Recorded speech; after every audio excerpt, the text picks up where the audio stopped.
ऐसे लोगों की बातें ना सुने, यार ये तो छवि है, ये तो नहीं, हमारे साक्षात भगवान है, परम ज्ञानी श्री राधा बाबा जी सामने ठाकुर जी की छवि रखते। कैसे कैसे आजकल कलयुगी भाव प्रकाशित हो रहे। अरे मूर्ति पूजा के विषय में ऐसा तुम्हें मूर्ति दिखाई दे तो तू अमूर्त है क्या? मूर्त से ही शब्द निकलते हैं, मूर्त की ही आराधना से स्वरूप की प्राप्ति होती है। पता नहीं कौन सा ज्ञान। उच्छिष्टामृत भुक्त वही प्रार्थना मान लीजिए, मान लोगे जान जाओगे, जान जाओगे वही हो जाओगे, जानत तुम्हें तुम्हें हो जाए। बिना उच्छिष्ट प्रभु को भोग लगाए कुछ भी कण जिह्वा में न जाए, आजीवन के लिए नियम ले लो, बहुत जल्दी भगवत प्राप्ति का योग बन जाएगा। पहला उच्छिष्ट, खान पान से ही बुद्धि भ्रष्ट होती है और खान पान से ही बुद्धि महान चिंतन करने की सामर्थ्य रखती है। इसलिए कभी नहीं, एक क्षण लगता है। अगर आपके पास समय है तो 20 मिनट भोग लगा दीजिए, समय नहीं तो 20 सेकंड काफी है।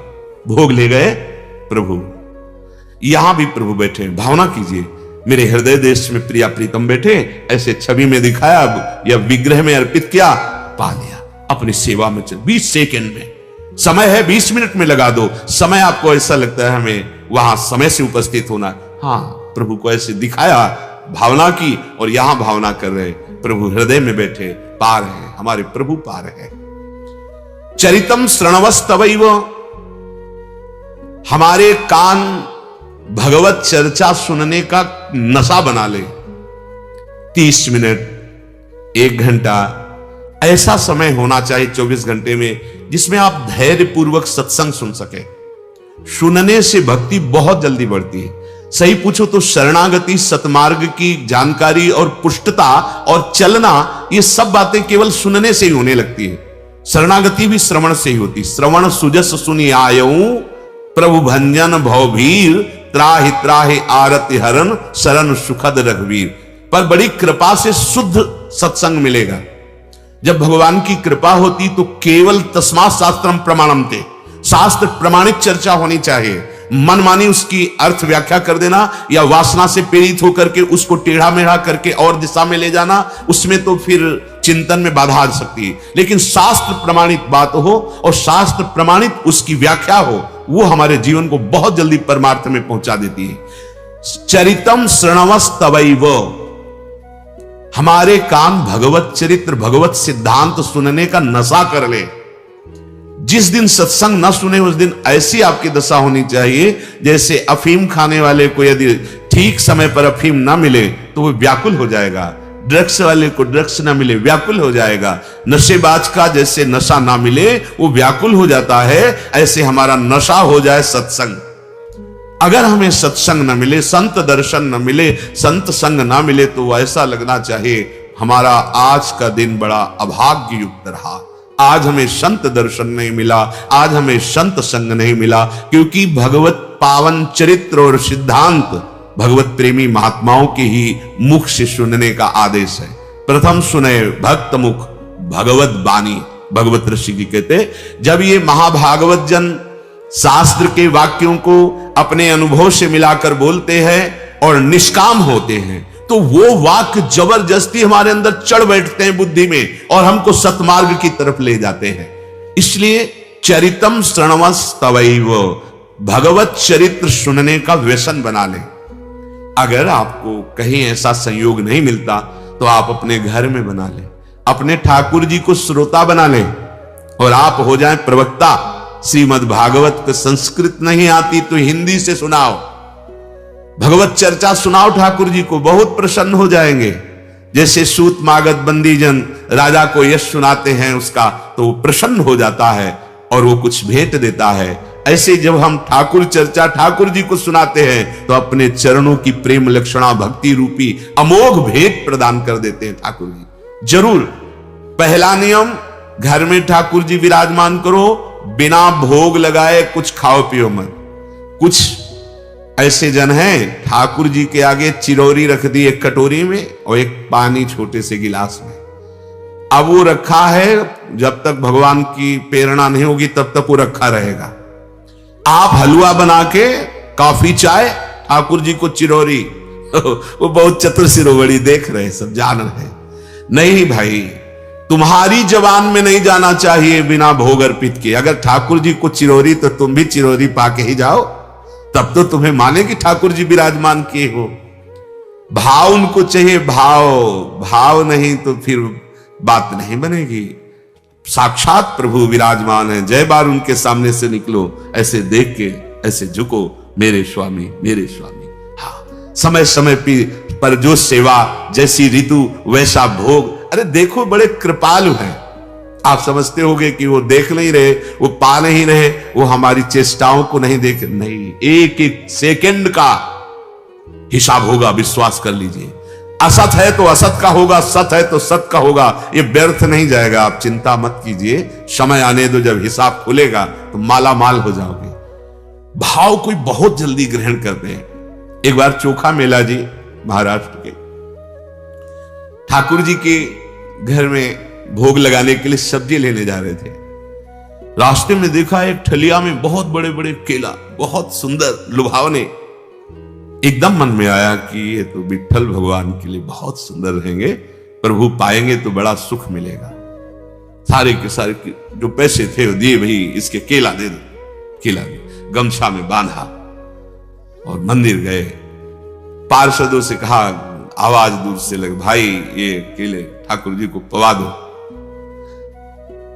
भगवत प्रेरणा लीला बिहारी ठाकुर जी है, तुम्हारे केले ठाकुर जी नहीं पाएंगे। और तिरस्कार जैसे शब्दों से ऐसे करके ठाकुर जी की तरफ देखा और कहा, बड़े लीला बिहारी, हमारे अंदर तो कहते हो हम ये केले पाएंगे तो हम खरीद के लाए, अपने पार्षदों से धक्का देकर बाहर करवा रहे हो। वापस हो गए, केले लेके घर में गए, दरवाजा बंद कर लिया और प्रणय कोप में हो गए कि हमको ये बात आपकी, हम गुस्सा भी तो करेंगे, किससे करेंगे? जब हमारे प्रभु ही है तो प्यार भी उन्हीं से करेंगे, गुस्सा भी उन्हीं से करेंगे, सब सार्थक हो जाते हैं। काम क्रोध लोभ मोह मद मत्सर सब, हमारी कामना भी इन्हीं से है, हमारे क्रोध भी इन्हीं से, हमारा लोभ भी इन्हीं से, हमारा मोह भी इन्हीं, हमारा अहंकार भी इन्हीं से है। इन्हीं से हमारा गर्व है। ये हमारे स्वामी, हम इनके सेवक, ये हमारा गर्व, हम श्री श्यामाजू की बल अभिमानी। सारे दोष परम पावन प्रेम में हो जाते हैं। वो प्रेम कोप में हो गए।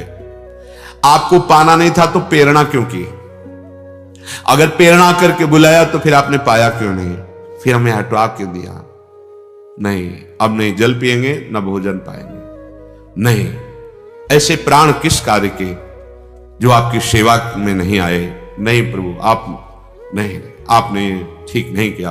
आपने प्रेरणा की, केला मंगाए और आपने पाया नहीं, और तिरस्कृत ऐसे भाव से, नाथ मुझे बिल्कुल अच्छा नहीं लगा, अब मैं इस देह को ही नहीं रखूंगा जो आपकी सेवा के योग्य नहीं। उधर जब संध्या काल में आरती हुई, भोग लगा, शयन हो गया, बाहर से बड़े बड़े ताले लगा दिए गए मंदिर। ठाकुर जी महाराज के लिए कौन सा ताला होता है, कौन सा दरवाजा होता है? तो सर्वव्यापी परम सर्व सामर्थ्यशाली कर तुम अकर तुम मन था कर तुम। दरवाजा खटखटाया चोखा मेला जी का, भगत जी खोलिए दरवाजा। वो शब्द ही ऐसे अमृतमय थे कि ये पूछ ही नहीं पाए कौन। जल्दी से दरवाजा, सामने देखा है इंद्रनील मणिकांत कोटि कंदर्प दमनी सौंदर्य, और वो करुणा में नेत्र मानो कृपा की वर्षा हो।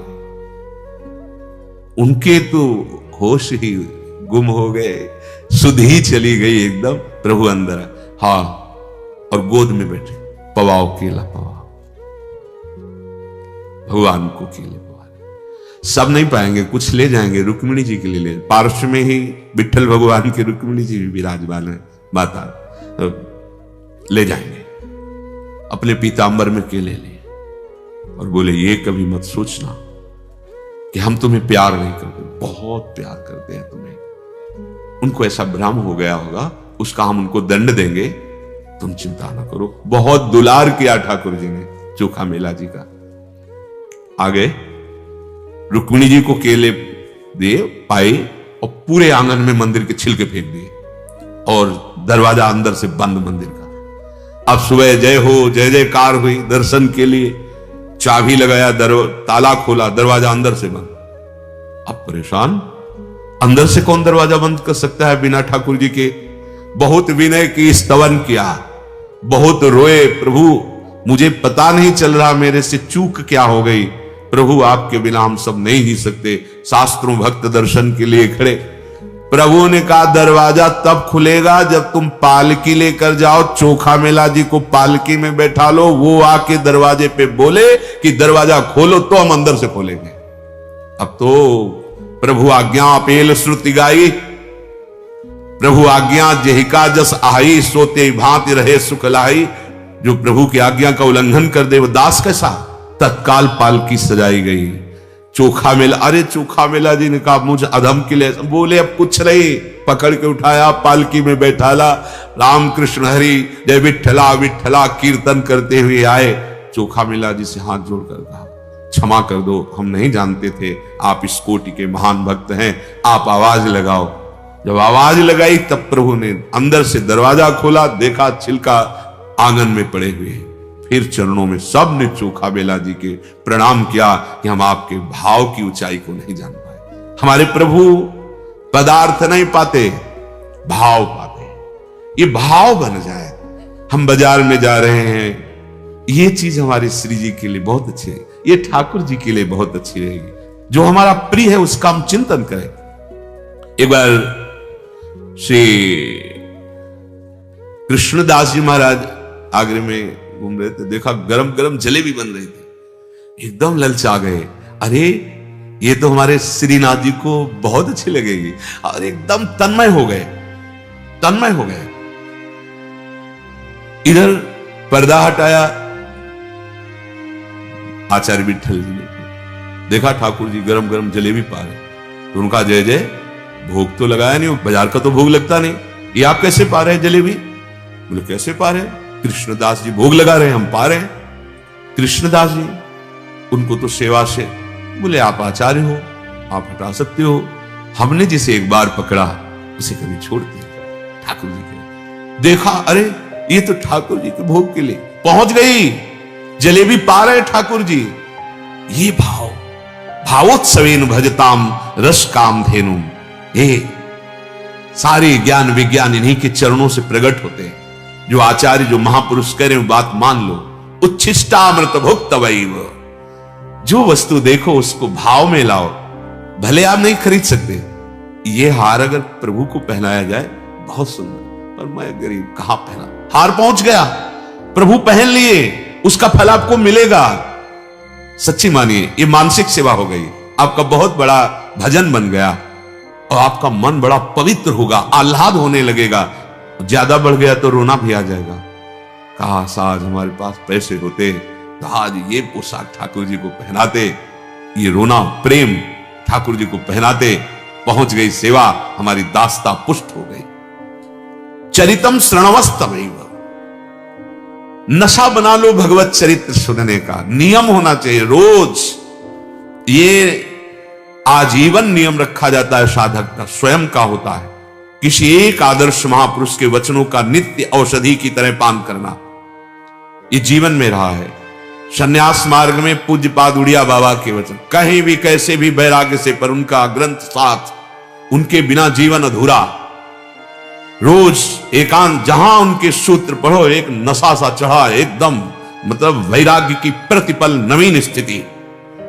जब भक्ति मार्ग में चले तो पूज्य भाई जी से हनुमान प्रसाद पोद्दार जी के वचन, और जब इस रसधाम वृंदा विपिन में तो पूज्य परम पावन करुणा वरुणालय श्री जी स्वरूपा सदगुरुदेव भगवान के वचन। बिना महापुरुषों के आदर्श वचनों के यात्रा ये पूर्ण नहीं होती। एक अपने जीवन में आदर्श होना चाहिए कोई महापुरुष, और उनके वचन औषधि के समान हमें रोज श्रवणेंद्रिय द्वारा पान करने चाहिए। स्मरण, ये बहुत बड़ी वस्तु है। अपने आराध्य देव का मधुर मधुर स्मरण, माला जप कहा जाता है, ऐसे कीर्तन कहा जाता है। स्मरण होता है याद। जैसे जो बहुत प्रिय होता है उसकी जो अंतर से याद आती है उसे स्मरण कहते हैं, स्मृति। गीता जी का फल यही प्राप्त हुआ अर्जुन जी को, नष्टो मोहा स्मृति लब्धा। स्मृति, ये बहुत बड़ी बात होती है। कहीं भी बैठे, खड़े, उठे, चल रहे, फिर रहे, खा रहे, पी रहे, प्यारी जी की स्मृति है। प्यारी जी की रूप माधुरी, यहां तक पहुंच नहीं हुई तो राधा नाम, हमारी स्मृति में बच जाए। हरि स्मृति सर्व विपद विमोक्षणम। यदि प्रियालाल की स्मृति हो रही, राधा नाम की स्मृति हो रही, हरि की स्मृति हो रही, कौन सी ऐसी विपत्ति या दुख है या प्रतिकूलता है जो हमारे हृदय को क्षुभित कर सके, शोकित कर सके, क्योंकि हरि स्मृति चल रही है, स्मरण। और पादाम्भोज रजस्तवेव, आपके चरणारविंद का ध्यान जितना बने थोड़ी भावना कीजिए, जिसे लौकिक शब्दों में कल्पना कहते हैं। अगर हम कोई लौकिक वस्तुओं की लौकिक विषय में वो जो स्मृति युक्त ध्यान करते हैं उसे कल्पना कहते हैं, और जब हम प्रभु की तरफ करते हैं तो उसे ध्यान कहते हैं, परम पवित्र है। ऐसी भावना करो, प्रियाजू के गोरे चरणारविंद, कैसे सुंदर महावर रचना, कैसे श्री नक्शे कांति प्रकट हो रही, कैसे सुंदर नूपुर है लालजू महाराज के, कैसे इंद्र नीलमणि कांति के सुंदर चरण, कैसी तलवे की लालिमा है, कैसे सुंदर महावर की रचना है, कैसी सुंदर नूपुर धारण किए हुए, गौर वरण सांवल चरण रच मेहंदी के रंग, तीन तरुवन तर लुटत रहे रतिजुत कोटि अनंग। अगर थोड़ी भी भावना में झलकने लगे ऐसे थोड़ा भी, तो आप ये समझ लिए बहुत बड़ी हृदय की पवित्रता प्रारंभ हो गई है। एक बार ये गौर वरण सांवल चरण अगर ध्यान में एक बार स्फुरित होने लगे, बस आप देख लीजिएगा जीवन की धारा बदल जाएगी। 1 मिनट थोड़ी भावना करो, 1 मिनट आंख मूंद लो या आंख खुली रहे, गौर वरण सांवल, अपनी भावना के अनुसार वो फिर उतरेंगे चरणारविंद। आप पहले भावना करो, ऐसे गोरे चरणारविंद, ऐसे ललित त्रिभंगी लालजू के सांवले चरणारविंद, ऐसा एक चरण ऐसे रखा हो और एक के अग्रभाग पंजे ऐसे लालजू के चरणारविंद। हाँ, बाया चरण पूरा रखा हुआ है, दाहिने चरण में पंजे केवल ऐसे रखा, प्यारी जू के दोनों चरणारविंद समीप ही विराजमान। बस जरा सा भी ध्यान हुआ तो आप समझ लीजिए कि बहुत पवित्रता हृदय में, और धीरे धीरे प्रियाजू जब देखेंगे ना ये ध्यान का प्रयास कर रहा है, तो अपने चरणारविंद प्रकाशित कर देंगे। श्री राधिका हृदय स्फुरत में, श्री किशोरी जो हृदय में स्फुरित हो जाएंगे। हमारा स्मरण, हमारा ध्यान पादाम्भोज, आपके चरण कमल, ये तभी होगा जब वृंदावन की रज का सेवन करने लगोगे। जैसे ही हरिवंश अनंत सचुनाही बिनुया रज ही लिए, बड़ी महिमा है ये रज रानी। आप मान लीजिए, विश्वास कीजिए, अगर थोड़ी भी शरीर में 1 2 4 कण भी लगी रहेगी तो ध्यान की योग्यता आ जाएगी। नहीं तो जो हम गौर वरण सांवल चरण इनके ध्यान की बात कह रहे हैं, तो हिताचार्य चरण कह रहे हैं, प्यारोढ़ुम क्षमते न यच्छु सुकादि नाम तु यद ध्यानगम। ये बड़े बड़े महापुरुषों के ध्यान में ना आने वाले हमारे प्रिया प्रीतम के चरणारविंद हैं। और ये रज चाहे शरीर में लगी रहे, चाहे माथे पे लगी रहे, चाहे सिर पर डाल लो 2 4 कण, ये अमोघ वस्तु है। सद्यो वसीकरण चूर्ण अनंत शक्तिम तम राधिका चरण रेणु मनुष्मरामी। गिरिराज जी की परिक्रमा से रज ले लो, निधिवन से सेवा को जहां मिले, ये 84 कोस ब्रजभूमि प्रियालाल के चरण चिन्हों से चिन्हित है, कहीं से भी रज ले लो। हमारी प्रार्थना मान लो, औषधि की तरह अपनी जेब में रखो, 2 4 कण माथे पे रखे रहो, और हो सके सौभाग्य हो, हिम्मत हो तो तिलक लगा के रखो। हिम्मत इसलिए कि लोक लज्जा, गलत काम करने में लोक लज्जा नहीं लगती, लेकिन कंठी तिलक बांधने में लोक लज्जा लगती है। चलो भाई, शुरुआत तो करो, ऐसे सूखी रज ऐसे माथे पे लगा लो, ऐसे सर पे रख लो। इस रज का प्रभाव होगा, आपको ध्यान धरने की सामर्थ्य मिल जाएगी। नहीं तो ब्रह्मेश्वरादि सुदरूह पदारविंद, ब्रह्मा ईश्वरादि कोटि के जो महाजन हैं उनके भी ध्यान में ना आने वाले हमारी प्यारी जू के चरणारविंद हैं। आपके ही कुंज स्थलियों में हमको भ्रमण करने का सौभाग्य मिले। विचरण कुंजास्तवै वालयान, ये आप वृंदावन आए हैं, बिहारी जू के दर्शन, राधा रमण जू के दर्शन, राधा वल्लभ लाल जू के दर्शन के लिए पैदल। प्रार्थना है आपकी टांगें ठीक हो, आपका शरीर ठीक हो, तो यहां पैदल चलकर दर्शन के लिए जाए तो बहुत उत्तम बात रहेगी। अपनी दिनचर्या कर ली, इसके बाद नाम जप करते हुए नंगे पैर जाइए, थोड़ा कष्ट सह लीजिए। आप शरीर अस्वस्थ है तो हम फिर नहीं कह सकते, क्योंकि कैसे भी फिर दर्शन करें। पर अगर शरीर स्वस्थ है आपका तो आप जाए। एक एक कदम महायज्ञ मानी जाएगी अगर प्रभु के लिए नंगे पैर आप दर्शन करने के लिए जा रहे हैं। हाँ, सौभाग्य। अगर आपका ऐसा कुछ शरीर है कि आप नहीं, तो आप इस सीढ़ी से पादुका उतार दीजिए, प्रथम सीढ़ी को प्रणाम करके फिर आप चले जाए। कुछ लोग तो ऐसे होते हैं कि अगर रोका ना जाए तो सामने पादुका पहनकर जाने की भावना, ये बड़ा भारी अपवित्र हृदय का लक्षण होता है। हमारे स्वामी विराजमान है, हम थोड़ा सा तो दासत्व लावे, थोड़ी तो दैन्यता लावे। पादाम्भोज रजस्तवैव विचरन कुंजास्तवैव वालयान। ये कुंज निकुंजे हैं। अभी हमारी दृष्टि पार्थिव है तो हमको ये बिल्डिंगें नजर आ रही हैं, जिस दिन श्री जी कृपा करेंगे ये सब कुछ नहीं है, मायामय है। चिदानंद वृंदावन यही विराजमान है। पहले आप इस पर भाव करें, प्रगट वृंदावन का आश्रय, प्रगट वृंदावन में दर्शन। सोचो ऐसा कहां होगा। यहां लाखों की संख्या में शालिग्राम भगवान विराजमान है, हजारों की संख्या में भगवत विग्रह विराजमान है, शास्त्रों की संख्या में श्रीमद् भागवत विराजमान है, सैकड़ों जगह नित्य अखंड कीर्तन हो रहा है, सैकड़ों जगह, और लाखों भक्त, लाखों, ये ब्रज 84 कोश है, भगवान नाम जापक है, लाखों भक्त। पर यहां वो सब नहीं दिखाई देता जिसको तुम देख पाओ। यहां का चमत्कार है आंसू, यहां का चमत्कार है प्रिया प्रीतम के लिए विकलता। यहां ये सब लौकिकता नहीं है। यहां के प्रेमी जनों को पूर्व से लेकर अभी तक आप उनके चमत्कार देखो, अत्यंत दैन्य, बहुत साधारण उनकी दिनचर्या, असाधारण चिंतन। प्रिया प्रीतम साथ डोल रहे हैं और आप पहचान भी नहीं सकते। आप ऐसा भी नहीं कह पाएंगे कि राधे श्याम बाबा, लगेगा ही नहीं कि किस कोटि के हैं। यहां का दैन्य बड़ा स्तर है, दैन्य। यहां का कोई आपको महात्मा ऐसे नहीं मिलेगा कि किसी भी तरह का ऐसा चमत्कार कि आपको वाह वाह हमारा काम बन गया। यहां एक ही काम बन सकता है, अगर वो महात्मा कृपा कर दिए तो तुम्हारे असत आचरण छूट जाएंगे और भजन बनने लगेगा। प्रियालाल की तरफ तुम चलने लगोगे और दिव्य से दिव्य सबसे बड़ा चमत्कार, मेरे विषयी मन को कोई भगवदानंद में लगा दे। ये यहाँ के महात्माओं से होता है। ब्रजभूमि के महात्माओं का आश्रय दर्शन संभाषण से ये होता है, तुम्हारे मलिन मन की मलिनता दूर करके अनंत जन्मों की बिगड़ी बना दे। प्रिया प्रीतम के नाम में प्रीति, प्रिया प्रीतम के चरणार बिंद में प्रीति। तो धन्य है वो चरण जो इस ब्रज भूमि में आए और यहां घूमे, पैर धन्य हो गए। पादाम्भोज श्री स्वामी जी के चरणों का स्मरण करते हुए विचरण कुंजास्तवैव वालयान, आपकी इन कुंज वीथियों में विचरण करने का सौभाग्य। गायन दिव्य गुणास्तवैव। इस रस जबान में दो इंद्रियां, एक है कर्मेंद्रिय, एक है ज्ञानेन्द्रिय। ज्ञानेन्द्रिय है रसेंद्रिय, तो उच्छिष्टामृत भुक्तवैव।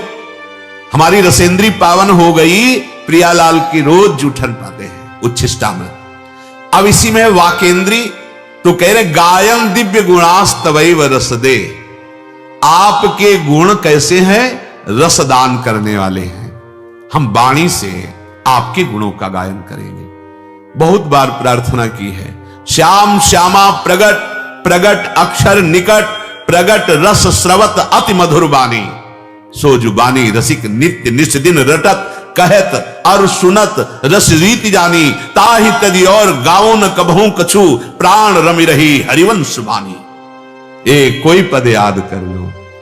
हमारे वृंदावन के रसिक शेखर हितजू महाराज, श्री स्वामी हरिदास जी महाराज, श्री हरि व्यास देवाचार्य जी, श्री भट्ट देवाचार्य जी, श्री वृंदावन दास जी, श्री 42 लीला रचयिता ध्रुवदास जी महाराज, सेवक जी महाराज, बड़े बड़े महापुरुष प्रियालाल की दिव्य लीलाओं को देखते हुए लिख रहे।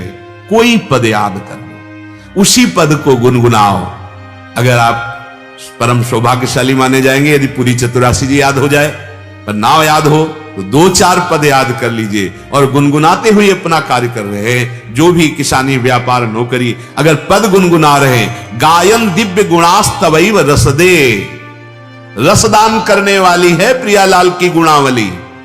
जैसे जैसे आप प्रियालाल के पदों को गाएंगे तो देख लेना, प्रारंभ में अनुभव नहीं होता, बस गुरुजनों की बात मानकर चला जाता है। जैसे प्रारंभ में तत्काल औषधि असर नहीं करती, वो जड़ से रोग को नष्ट करती है आयुर्वेदात्मिक औषधियां, पर हम वैद्य पर विश्वास करके औषधि लेना प्रारंभ कर देते हैं। ऐसे ही हम रसिक जनों की आज्ञा का विश्वास पूर्वक पालन करें, फिर रस का स्वाद आ जाता है।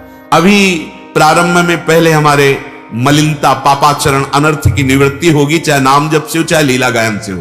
तो प्रारंभ में आप जहां पद गायन करोगे तो मन भाग गया, कौन सी पंक्ति कौन सा पद पूरा हुआ पता नहीं चलेगा, लेकिन गाते रहिए, एक दिन वही मन उन पंक्तियों में डूब जाएगा। आपको दिखाई देगा जो पद में है वही नेत्रों में झलकने लगेगा। विश्वास कीजिए। गायन दिव्य गुणास्तवई व रसदे, हे रसदान करने वाली लाडली जू, आपके दिव्य गुणों का गायन, क्योंकि आपके गुण भी रसदान करते हैं। ये रस स्वरूप है चतुरासी जी। श्याम श्यामा एक एक अक्षर में समाये हुए हैं, तो कौन सा रस बकाया रह गया। पश्यस्तवैव आकृतिम, ये बात थोड़ा कठिन है। जब आप उच्छिष्टामृत का पान करेंगे, आप प्रियालाल के पावन चरित्रों को श्रवण करेंगे, आप प्रियालाल के नाम का स्मरण करेंगे, चरणों का ध्यान करेंगे, वृंदावन ब्रज 84 कोष में भ्रमण करेंगे, प्रियालाल के दिव्य गुणों का गायन करेंगे, तब ये स्थिति आ जाएगी पश्यस्तवैव आकृतिम। ऐसा रूप हमारे लाडली लाल का है, बस वाणी की सामर्थ्य नहीं है। एक बार अगर भावना में प्रकट हो गया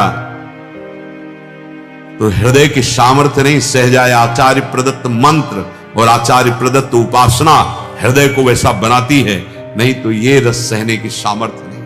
अपार सुख, जन्म जन्मांतरों से हम जिस सुख की खोज कर रहे हैं वो इस प्रकृति में नहीं है, वो परमार्थ में है, वो प्रेम में है। हे लाडलीजू पश्यस्तवैव आकृतिम, आपके रूप को देखते हुए हमारा जीवन व्यतीत हो। ध्यान फिर नहीं धरना पड़ता। वो पिय मूर्ति नयनन बसय तेहि रस रहाय समाय। कैसे बलिहार है उन महाभागवतों के चरणारविंद की, जिनके नेत्रों में उनके आराध्य देव बस गए हैं।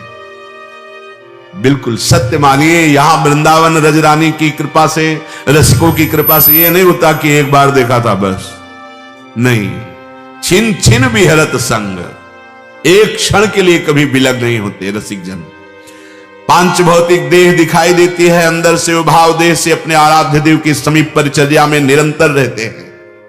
निर्खत नित्य विहार, कुल की तन रोमावली, आनंद नयन सुधार, यह जो कृपा हरिवंश की। त्रपित न मानत नयन कुंज रंध्र अवलोकितन, यह सुख कहत बने न, यह जो कृपा हरिवंश की। पर ये पश्यस्तवैव आकृतिम उसी को प्राप्त होता है। श्री राधे तनुवांग मनोभिरमलैः सोहम तवैव आश्रितः। हे लाडलीजू, शरीर से, मन से, वाणी से निर्मल होकर मैं आपका हूं। क्योंकि जब हम उच्छिष्टामृत पान करेंगे, इनके चरित्र गायन करेंगे, इनके नाम का रटन स्मरण करेंगे, इनके चरणों का ध्यान करेंगे, इनके कुंजों में विहरण करेंगे, इनके गुणों का गायन करेंगे और इनकी रूप माधुरी का पान करेंगे, तो सब पवित्र हो जाते हैं। पहले तनु आया है, शरीर से अमलई, तीनों में अमलई लगता है। तन वांग मनोभिर अमलई, तन से भी अमल, मल रहित। तन का मल क्या है? भ्रष्ट क्रियाएं। बहुत पहली यही सीढ़ी है, अगर इस पे नहीं चढ़े तो ऊंचाई पर नहीं चढ़ पाएंगे। आपका चरित्र यदि भ्रष्ट है तो महापुरुषों के मुख्य वचन वो कह रहे हैं, आप कितना भी साधन भजन करें, आपको अध्यात्म की भूमिका नहीं प्राप्त होगी।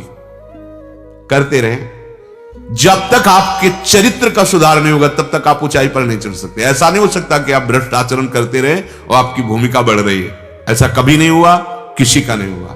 जहां काम तहां राम नहीं, जहां राम नहीं काम।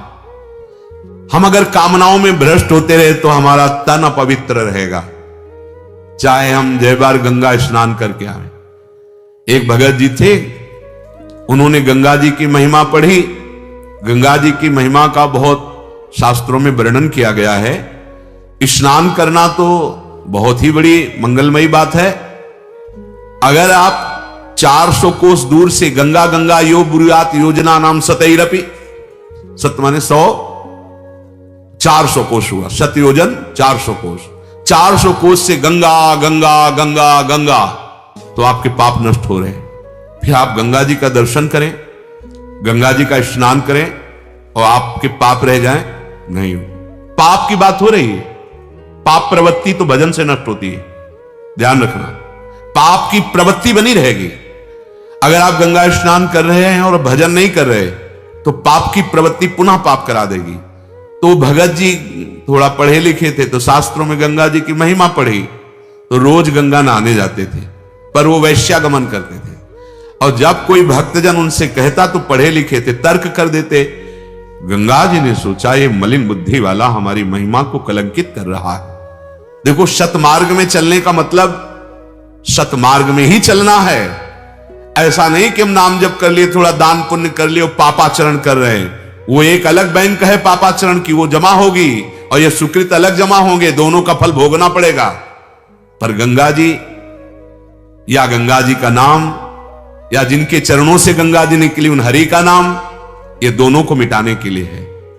शुभ अशुभ दुर्ग विध्वंस बल तब जयति जयति जग उच्चरे, पाप और पुण्य दोनों नष्ट हो जाए और हम भगवदानंद को प्राप्त हो जाएं, अविनाशी सुख को प्राप्त हो जाएं। तो गंगा जी एक बालिका के रूप में अपने किनारे सीढ़ी पे बैठी एक सफेद चद्दर, उसे गंगा जल में ऐसे धोती फिर रज में ऐसे लपेट देती। स्नान करने भगत जी आए तो देखा अब ये जाए तब हम स्नान करें।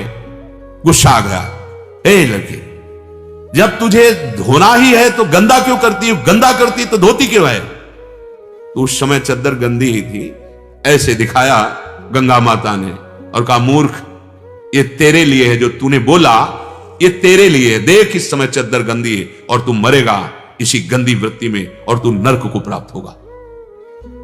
उनके एकदम, यदि तू गंगा स्नान पावन होने के लिए करता है तो फिर वैश्यागमन क्यों करता है? और वैश्यागमन करता है तो फिर यहां क्यों आता है?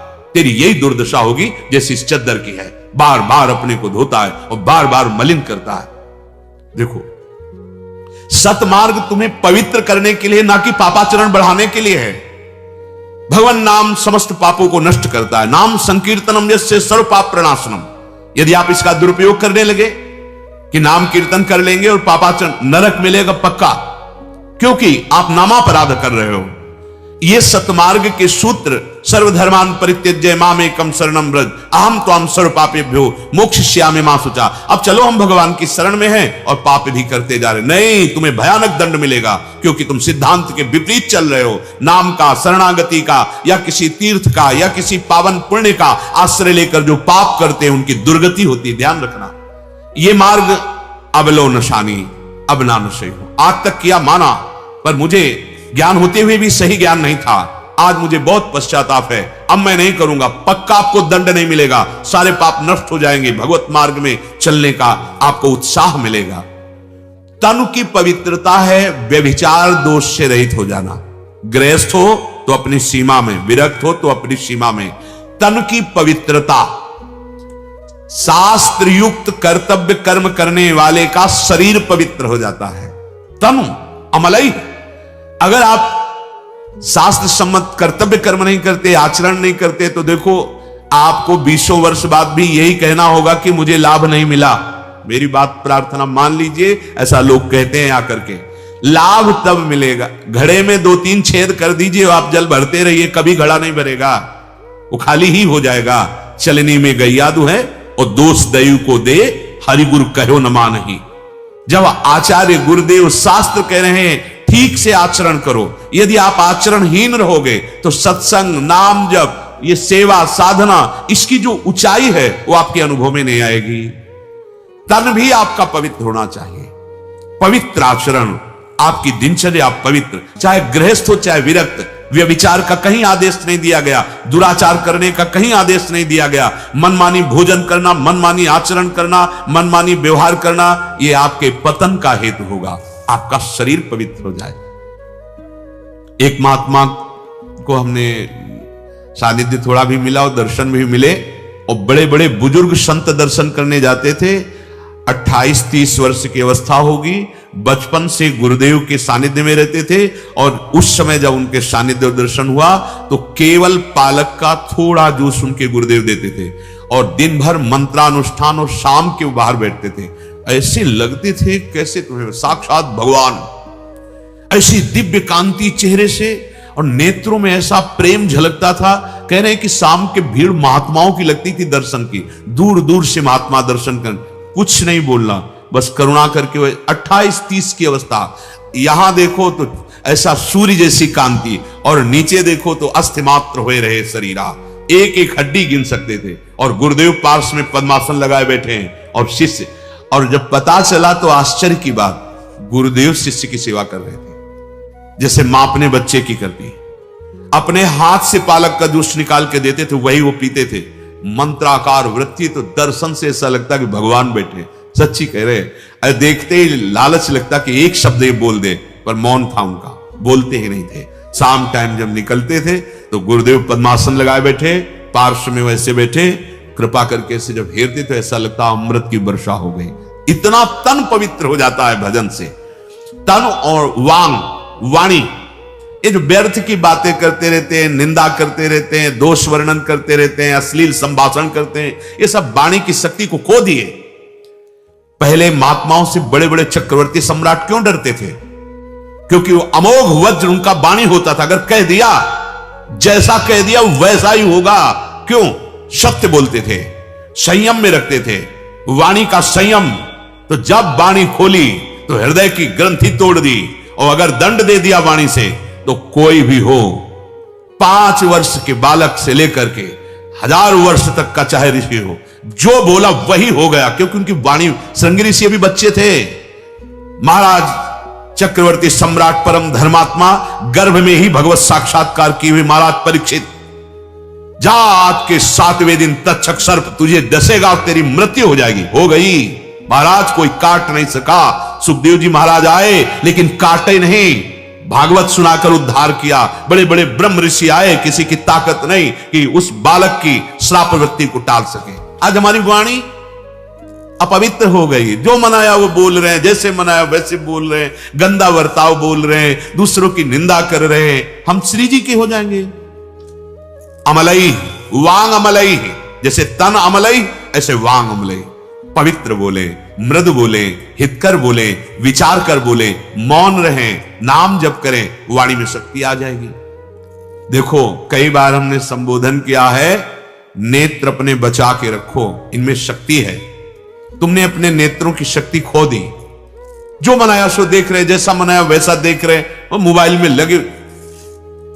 जिस समय गांधारी जी ने सुना कि मेरा ब्याह धृतराष्ट्र के साथ हो रहा है और धृतराष्ट्र बाह्य नेत्र रहित है, अंधे हैं, उसी समय कई परत लगाकर पट्टी बांध ली कपड़े की। अगर मेरे पति संसार को नहीं देखते तो मैं कभी संसार को नहीं देखूंगी। नेत्रों को बंद कर लिया। जब महाभारत का महान युद्ध चल रहा था, गांधारी के कानों में पड़ा कि अब मारा जाएगा दुर्योधन। बड़े बड़े महारथी मार डाले गए। दुर्योधन को बुलाया और कहा, बेटा मैं एक पतिव्रता हूं, आज तक मैंने संसार नहीं देखा। जिस दिन से ब्याह तय हुआ तुम्हारे पिता से, आज मैं अपनी पट्टी खोलूंगी, तो नग्न होकर मेरे सामने आ जा। मेरी दृष्टि पड़ेगी और तू वज्र का हो जाएगा। किसी भी दिव्यास्त्र की भी ताकत नहीं कि तेरे शरीर को काट सके। यह कोई चमत्कार की बात नहीं थी। नेत्रों की शक्ति को संचय किया था उन्होंने, नहीं देखा संसार को। जो ही वो चले तो कर तुम अकर तुम अन्यथा कर तुम सर्व समर्थ भगवान जिसके पक्ष में हो, उसकी पराजय कैसे हो सकती है? और जो भगवान से विमुखा धर्म में है, उसकी जय कैसे हो सकती है? वो दिगंबर होके आ रहा था दुर्योधन, भगवान आ गया। महाराज आप ऐसी अवस्था में महल में, वो एकदम, वो मां ने आदेश किया है कि पट्टी खोल करके देखें। छोटे बच्चे हो, मां ने कहा ठीक है, लेकिन यहां तो ढक लेना चाहिए, आपको गुप्तांगों को तो ढक लेना चाहिए। हाँ ये बात तो है, पत्ते ही लगा लो कुछ, ऐसे कमर में लौट गया, ऐसे लगा लिया। गए, गांधारी ने पट्टी खोली, उनका बेटा अनर्थ हो गया। ये तुमने क्यों ढक लिया? अब चुप, अब ये नहीं बोल सकते कि सलाहकार कौन था। अब जीवित चुपे तो उनका जा बेटा यहीं से मारा जाएगा, क्योंकि अपनोपरण विशाल भगत को पूर्वोपरण निभाओ। जिस समय ताल ठोक के कह रहा था नंगा करो द्रौपदी को, बैठा लो यहां, तो भीमसेन ने कहा था कि जंघा तेरी मैं गदा से ना तोड़ूं, महाराज पांडु का पुत्र नहीं कहलाऊंगा। और मन में सुमिरन किया था कि भगवान कृष्ण का दास नहीं कहलाऊंगा। तो अपने दास के वचन की रक्षा के लिए भगवान ने अपने भक्तों की वचन रक्षा भी भगवान करते। अपनोपरण विसार भगत को पूर्वोपरण निभाओ। हमें बताना चाहते कि हम अपनी शक्ति को ऐसे पानी में बहा रहे हैं। वाणी की शक्ति, श्रवणेंद्रिय की शक्ति, नेत्रेंद्रिय की शक्ति, हस्तेंद्रिय की शक्ति, हर इंद्रियों को नष्ट कर रहे हैं। ब्रह्मचर्य रहकर, अपनी तो आयु इतनी नहीं है, महाराज कश्यप ने 10,000 वर्ष तक ब्रह्मचर्य रहकर फिर गर्भाधान किया तो भगवान गरुण देव प्रकट हुए, अरुण देव प्रकट हुए, जो सूर्य के सारथी हुए। क्या हर शक्ति का नाश। फिर हम चाहते परमानंद, हम चाहते परम सुख, कैसे प्राप्त होगा? तनु वांग, वाणी भी तुम्हारी अमल होनी चाहिए। अमल माने मल रहित। वाणी का मल क्या है? ग्राम्य कथा, विषय कथा, दूसरे की निंदा करना, पर चर्चा, ये बड़ी। मौन रहिए, विचार कर बोलिए, सत्य बोलिए, हित कर बोलिए। और मन भी अमलई। जब मन दूसरों का हित चिंतन करता है, भोगों का चिंतन करता है, तो मलिन हो जाता है। जब प्रभु का चिंतन करता है, सर्वे भवन्तु सुखिना सर्वे सन्तु निरामया, सब आनंदमय रहे, सब निरोग रहे, सब सुखी रहे, मन पवित्र हो जाएगा। प्यारी जू प्यारे जू की शरणागति, तनु वांग मनोभिर अमलई। शरीर से, वाणी से, मन से परम पावन होकर सोहम तवै वाक्षिता, मैं तत्व के सहित हे लाडली जू मैं आपकी शरण में। तो श्री सूरदास जी महाराज कह रहे हैं, इही विधि कहा घटेगो तेरो, तेरा क्या घट जाएगा? नंद नंदन करी घर को ठाकुर, आपुन हुए रहो चेरो। अगर घर में ठाकुर विराजमान हो गए ना, तो आप प्रमाण देख लीजिए। संपूर्ण नगर लंका को हनुमान जी ने अपनी दिव्य दृष्टि से और अग्नि से भस्म कर दिया। जारा नगर निमिषिक माही, एक विभीषण कर गृह नाही। क्यों? क्योंकि भगवान की पूजा हो रही थी, भगवान का नाम जापक महान भक्त रह रहा था। परेशान हमारे घर में कोई चक्कर कर दिया है, कोई टुटका कर दिया है, कोई ऊपरी चक्कर है। नहीं, ऐसे लोग परेशान हो जाते हैं। हम कह रहे हैं ऊपरी चक्कर बैठा लो ना ठाकुर जी को, इनसे बड़ा कोई ऊपरी चक्कर होगा? पूरे चक्कर अनंत ब्रह्मांडों का इन्हीं से चलता है। इनको बैठा लो, अगरबत्ती धूप बत्ती भोग लगाया, आरती नाम कीर्तन। देखो कह रहे हैं, कहा भयो जो संपत्ति बाढ़ी, कियो बहुत घर घेरो। कहूं हरि कथा, कहूं हरि पूजा, कहूं संतनी को डेरो। इही विधि कहा घटे गो तेरो। घर में जब ठाकुर जी विराजमान होते हैं, कोई भी विनायक वहां विघ्न नहीं कर सकता। अनंत ब्रह्मांडों के बादशाह हमारे ठाकुर जी, वो तुम्हारे घर में बैठे हैं। कोई भूत प्रेत पिशाच अग्नि राक्षस बैताल वहां के विघ्न डाल सकता है? किसी की ताकत नहीं। पर हमारी श्रद्धा, हमारी भावना किस कोटि की है, यह देखना पड़ेगा। आपकी जिह्वा पे नाम चल रहा है, किसी भूत प्रेत पिशाच राक्षस की ताकत है आपको स्पर्श कर सके? एक प्रसंग में भाई जी के बताया है, समुद्र के किनारे बैठे भगवान का नाम जप कर रहे थे भाई जी महाराज। सामने देखा एक पारसी वेशभूषा में सफेद पोशाक धारण किए हुए एक वयोवृद्ध खड़े। उन्होंने एक व्यवहार की जैसी वृत्ति होनी चाहिए मां भागवतों की, वैसा व्यवहार करते कहा कि साहब बैठ जाइए, आप आकर खड़े क्यों हैं? उनका अब हिम्मत पड़ी है, डरना नहीं, मैं आपसे बात करूंगा। तो मैं क्यों डरूंगा आपसे? बोले मैं मनुष्य नहीं हूं। एक बार तो ऐसे मनुष्य नहीं तो कौन सामने खड़ा है? उनका मैं प्रेत हूं। उनका कोई बात नहीं, आप बोलिए आपको क्या परेशानी है? तो उनका बहुत उपाय कर चुका, मेरा कल्याण नहीं हो रहा। प्रेत योनि में भी कई स्तर होते हैं, यद्यपि मैं थोड़ी सुविधाजनक स्तर का प्रेत हूं, पर मेरा उद्धार नहीं हो रहा। फिर चिंतन किया, आप मेरा उद्धार कर सकते हैं, आप मेरा उद्धार कर दीजिए। उन्होंने कहा कि गीता, बोले सब कंठस्थ है, मुझे गीता कंठस्थ है, भागवत कंठस्थ है, सब कंठस्थ है। मुझसे त्रुटि जो हो गई उसके कारण मैं आपको गीता भी सुना सकता हूं। वैसे कहा गया कि गीता का श्लोक तो प्रेत नहीं आएगा, पर प्रेत की भी कई ऐसे ब्रह्म राक्षस होते हैं जो वैदिक मंत्रों का उच्चारण आप बोलिए उनको आपके साथ करते चले जाएं, बहुत कट्टर होते हैं। पर भगवान के प्रेम में जो मतवाले भक्त जन हैं, उन्हीं की सामर्थ्य कि उनको भी परम पावन कर दे। कई ऐसा महात्माओं के, उड़िया बाबा जी एक बार आसन में बैठे हुए थे, बहुत से संत थे, तो किसी का कमंडल ऐसे उठा के पटक दिया गया, किसी का ऐसे। बाबा ने कहा डरो मत, ये अपने कल्याण के लिए एक भयंकर प्रेत आया हुआ है, आप शांत रहिए। बाबा जिस पेड़ के नीचे बैठे उस पेड़, बाबा ने कहा ये सब उपद्रव मत करो, तुम अपने कल्याण के लिए आए हो, देखो हमारा चरणामृत धो और उस गड्ढे में डाल दो और कहा पियो इसको। पीते ही सब शांत हो गए। बहुत जैसे मीरा जी के जय ठाकुर जी की धूप गंध गई, सब प्रेत मुक्त हो गए। कोई भी प्रेत या अनिष्टकारी आपका अमंगल नहीं कर सकता यदि घर में ठाकुर जी विराजमान है। नाम कीर्तन, बोले अगर तुम्हारे पास संपत्ति बढ़ी है, बड़ा घर बनवा ले, एक जगह ठाकुर जी विराजमान कर लिए, कभी भगवत कथा करो अपने घर में, कभी सब मिलकर नाम कीर्तन करो, कभी संतों को बुलाओ, उनकी जूठन वहां गिरे, उनका चरणामृत धो, चरणामृत से कंचो तीर्थ हो जाएगा तुम्हारा घर। जो बनिता सुत जूथ सकेले, है गए विभो घनेरो, सबे समर्पो शूर श्याम को, यह साचो मत मेरो। आपको भगवत प्राप्ति हो जाएगी यदि आप अपने घर में ठाकुर जी विराजमान कर लिए, उनकी सेवा। कभी कभी अगर संत भगवान भगवत प्रेमी महात्मा मिल जाए, आपकी श्रद्धा बने, वहां भोजन पवा दिए, नाम कीर्तन किए, बढ़िया बात बन जाएगी। नहीं तो चाहे जितना बड़ा घर हो, चाहे जितना वैभव हो, चाहे जितने प्यारे परिवार के जन हो, एक दिन वो आएगा कि सबको छोड़ के आपको जाना है। मेरी प्रार्थना मान लो, सूरदास जी कह रहे, तुम्हारा धन वैभव, ये घोड़ा गाड़ी परिवार संपत्ति बैंक बैलेंस, ये सब यहीं रह जाएगा। यदि नाम जप नहीं किया, ठाकुर सेवा नहीं की, संत सेवा नहीं की, भगवत कथा वार्ता में चित्त को नहीं लगाया, तो कुछ भी हाथ तुम्हारे नहीं लगेगा। क्योंकि सत्य है केवल भगवत नाम, भगवत